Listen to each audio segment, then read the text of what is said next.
ಗೌರವಾನ್ವಿತ ರಾಜ್ಯಪಾಲರನ್ನ ಭೇಟಿ ಮಾಡಿ ಕರ್ನಾಟಕದಲ್ಲಿ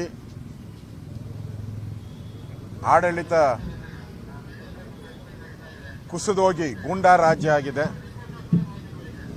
ಹೇಳೋರು ಕೇಳೋರು ಯಾರೂ ಇಲ್ಲದ ಪರಿಸ್ಥಿತಿಯಲ್ಲಿ ಒಂದು ರೀತಿ ಜಂಗಲ್ ರಾಜ್ಯ ಆಗೋಟಿದೆ ಕರ್ನಾಟಕ. ನೀವು ಕರ್ನಾಟಕದ ಮೊದಲ ಪ್ರಜೆಯಾಗಿ ಎಲ್ಲ ಆದೇಶಗಳು ನಿಮ್ಮ ಹೆಸರಲ್ಲೇ ಹೋಗ್ತಾ ಇದೆ. ಆ ದೃಷ್ಟಿಯಿಂದ ಕರ್ನಾಟಕವನ್ನು ಈ ಗೂಂಡಾ ರಾಜ್ಯದಿಂದ ಕಾಪಾಡಿ ಅಂತೇಳಿ ಗೌರವಾನ್ವಿತ ರಾಜ್ಯಪಾಲರಿಗೆ ಮನವಿಯನ್ನು ಕೊಟ್ಟಿದ್ದೀರಿ. ಮೊದಲನೇದು ಹೇಟ್ ಸ್ಪೀಚ್. ಮಾಧ್ಯಮ ಮತ್ತು ಸೋಷಿಯಲ್ ಮೀಡಿಯಾ ಜನಗಳು ಯಾವುದೇ ವಿಚಾರ ಮಾತಾಡಿದ್ರೂ ಅವ್ರ ಮೇಲೆ ಕೇಸ್ ಹಾಕ್ಬೋದು. ಅಷ್ಟು ಕಾನೂನುಗಳನ್ನು ತಂದಿದ್ದೀರ.